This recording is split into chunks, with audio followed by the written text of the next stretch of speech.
Okay, so in this problem, it looks pretty complicated, but let's give it a go using what we know so far. We remember what we do when we do integration by substitution. We try to find something to substitute, and we call it u. We make it so that the derivative of u is also inside. Well, notice that if I let u be the inside of this square root, the derivative is 2x dx. Now I have an x down here, but that's not the same as this. I need, well, the 2 I don't have to worry about it because it's just a constant. I can add that in, but I need an x times dx, but here I have the x in the denominator. And if I use the backwards substitution trick, well, that won't help me either. So okay, so then I realized, well, this isn't the right way to go.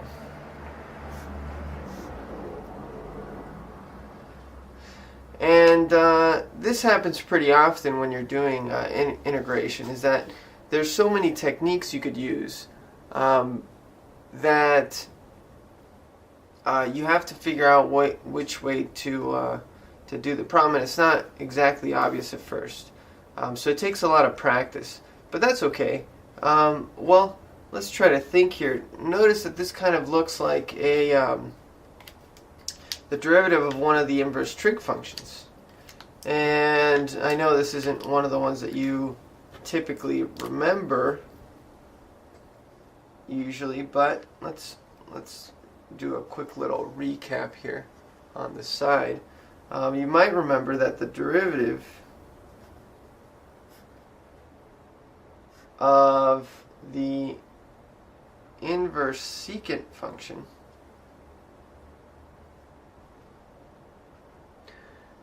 is equal to 1 over x times the square root of x squared minus 1.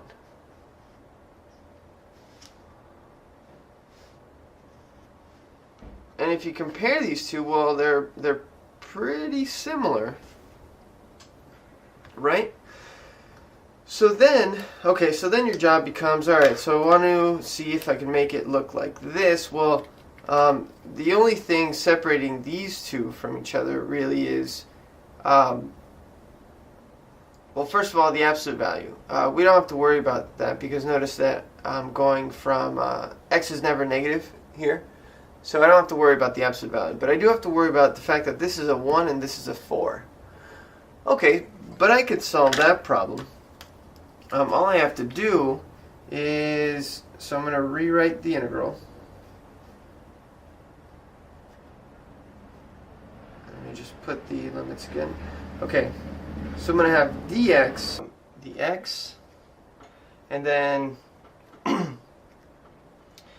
here I can, if I want that to be a 1, I can factor out a 4, and what I would get left over is x squared over 4 minus 1. Okay. So, I mean, this isn't exactly what I have up here, but notice that, well, I want the inside to be, so I want x squared, but what I can do is I can now use a substitution. So since I want this whole thing to be just one thing squared, what I could do is I could say, okay, well, let's let u be, let me do this right here. Let's say u be x over 2. And so then du is going to be just dx over 2.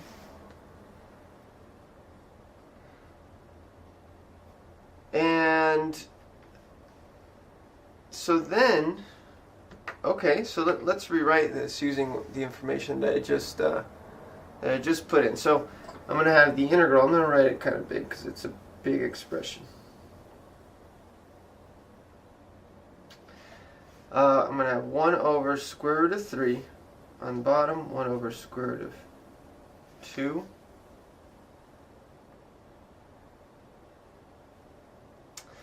And I'm going to have dx over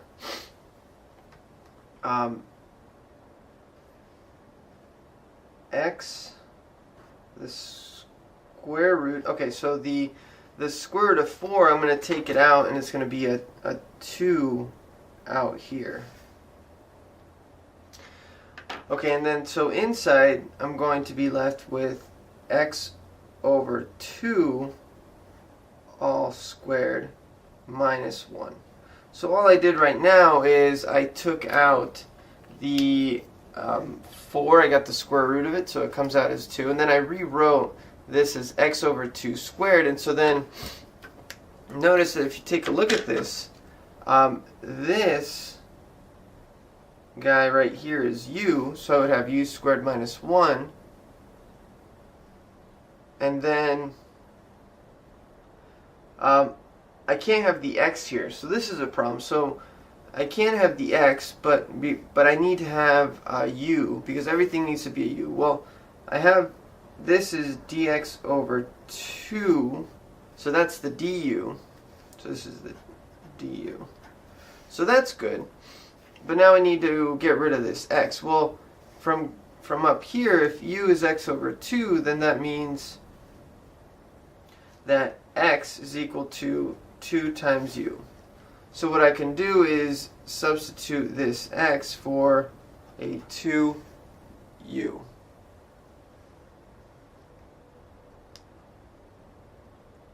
Okay. And then another thing is I need to change the limits of integration. So the limits of integration, remember that since I'm changing everything to u, and these values represent x, well, these have to change relative to what I have for u up here. So if I plug in these values into here, what I'm going to get, this isn't a difficult substitution, but there's a lot of stuff going on. So why don't I, wow, every time I write it, it looks nicer. Okay, so instead of 1 over root 3, if I plug that into here, I'm going to have 1 over 2 root 3. And then if I plug in 1 over root 2 into here, I'm going to have on top 1 over 2 square root of 2. Okay. And so then what I have is, so this guy is going to be, all this is du over, and now this is, this x, I changed it to 2u down here because of this. And so I'm going to take the 2 outside. I'm going to write it as 1/2 on the outside. And then the u is going to be, I'm just going to leave it right there. Okay, and then I'm going to have the square root of u squared minus 1. And now, this, I can use the antiderivative of this. Now I recognize this is exactly inverse secant. So what I get, this is equal to 1/2 inverse secant.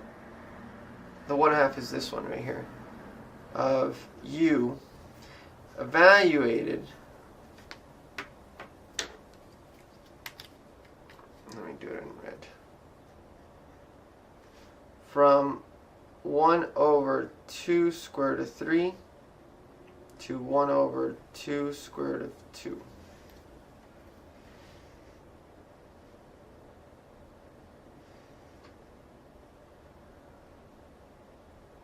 Okay. So then, if I plug that in, what I'm going to get is, so this is equal to 1/2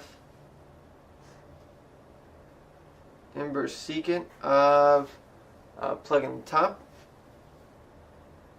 so 1/2 square root of 2 minus inverse secant of 1/2 square root of 2. This problem, we should notice, remember that when you're doing substitution, usually you let whatever's inside of sometimes a square root or a parentheses, you let that be u. But remember that the derivative of it always has to be on the outside, so that you can substitute the dt or the dx for a du as well. So notice that if we get the derivative of the inside of the square root, 1 minus 16t squared, that would be 32t, but we don't have a t outside. So you might think, okay, well, substitution maybe isn't the best way to go about it, but we also notice that this kind of looks like a the derivative of an inverse trig function. So we remember that the derivative of the inverse sine function, so this is why I told you guys that the inverse trig functions were important to remember. The derivative of the inverse sine function is 1 over the square root of 1 minus t squared. And if you compare these, notice we have a 1 and we don't have just a t squared, we have a 16, but we could fix that no problem, because what we can say is, if we want this whole thing to be one thing squared, well, you can rewrite this as, instead of 16t squared, you can write it as the integral of dt over the square root of 1 minus, then in parentheses, 4t all squared. And so if I write it like this, well, I can then say that I want u to be 4t, and then du would be 4 dt. Okay, and so notice that if I go back here, this guy is going to be u, and then here I need a du, so to get that I need a 4 here, so that means I need to add a 1/4 on the outside to balance it out, and this right here is going to be du. Okay, so I can plug all that stuff in, so I would have 1/4 integral of, now instead of 4 dt, I'm going to have du over the square root of 1 minus u squared. And then I can go back here. Well, I know that this is equal to, the 1/4 is just a constant, so I just rewrite it. And this is the antiderivative of 1 over square root of 1 minus u squared. Well, that's just the inverse sine of u. And then if I just go back to t's, I would have 1/4 inverse sine of 4t. And that's it.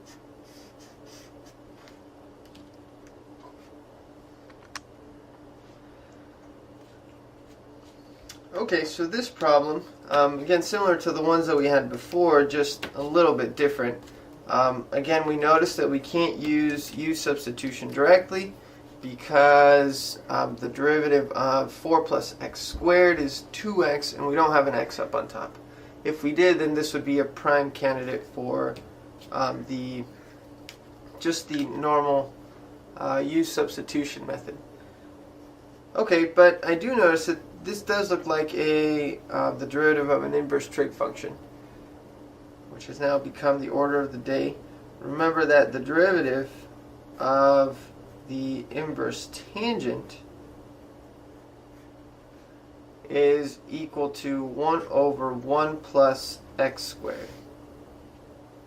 Okay, so notice that this one, well, what I'm missing is I need this guy to be a 1. So similar to problem number 17, I can take out, factor out of 4.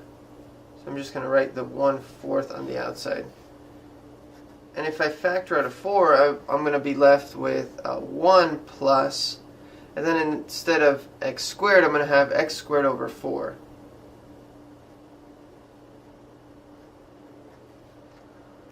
Okay. And then I have this situation where, well, I need this guy to be just one thing squared. So here I can say, well, this is equal to 1/4 integral dx over 1 plus, and then x over 2, the whole thing squared.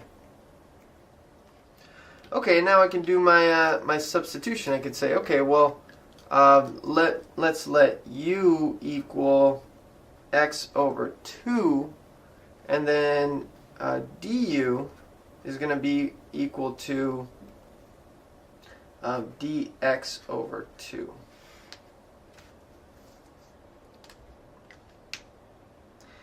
Okay, well, this is no problem because I need so I have the dx right here, and then I need the 2. But notice that I have a 4 over here. Why don't I just do one more extra step? Let me do this 1/4. Let me write it as 1/2. And then let me bring in a 2 down here. So this is the same. So, you know, if you multiply these two, I would get 4 in the denominator. But I'm bringing it down because I need the dx over 2. And then I'm going to have on the denominator 1 plus x over 2 all squared. So everything is the same except that I changed this 1/4 to 1/2 times, here's another, essentially another 1/2. Okay, so if you take a look here, you'll notice that I have this is going to be u. And then this guy right here, this is going to be du. So essentially, I forgot to close the parentheses. Essentially what I have is this is equal to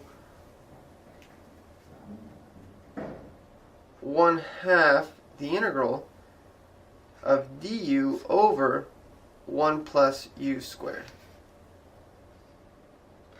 And now I can use the inverse trig function that I know. Well, this is going to be equal to 1/2 inverse tangent of u. And if I bring it back to x's, I'm going to have 1/2 inverse tangent of x over 2. And that's it.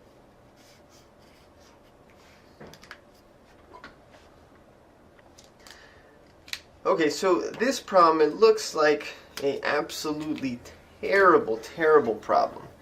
I mean, this looks like a scene from some kind of horror math flick.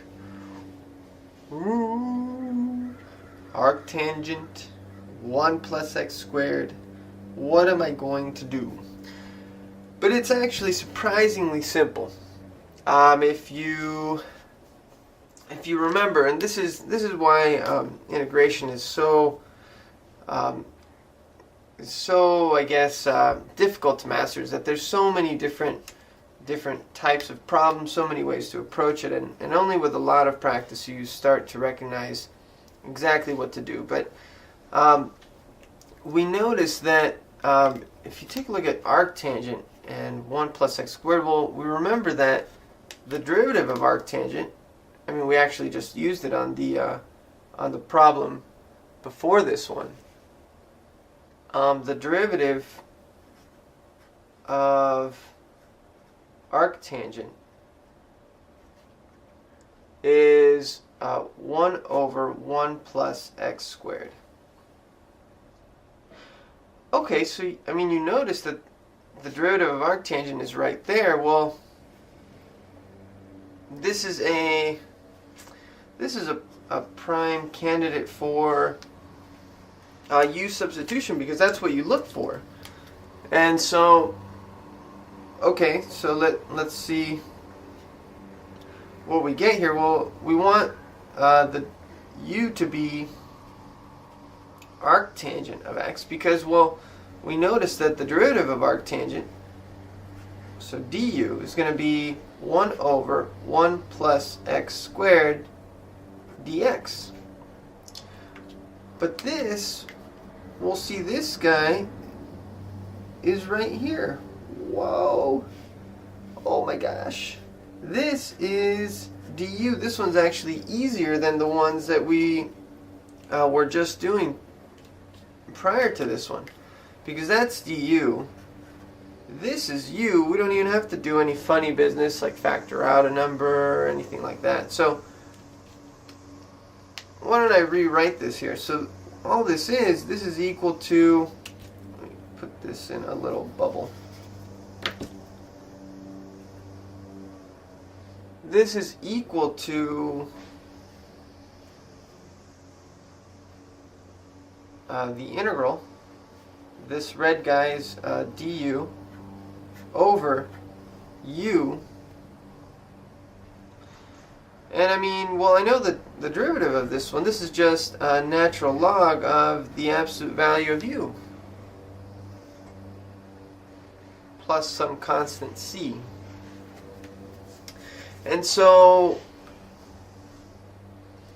well, that's it. We're done. Because now I just go back and I plug in what u was.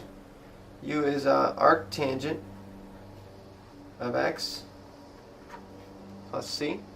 That's it. We're done. So what looked like to be a absolutely terrible and difficult problem is actually quite simple once we recognize what to do. Okay, so in this problem, this one looks like a,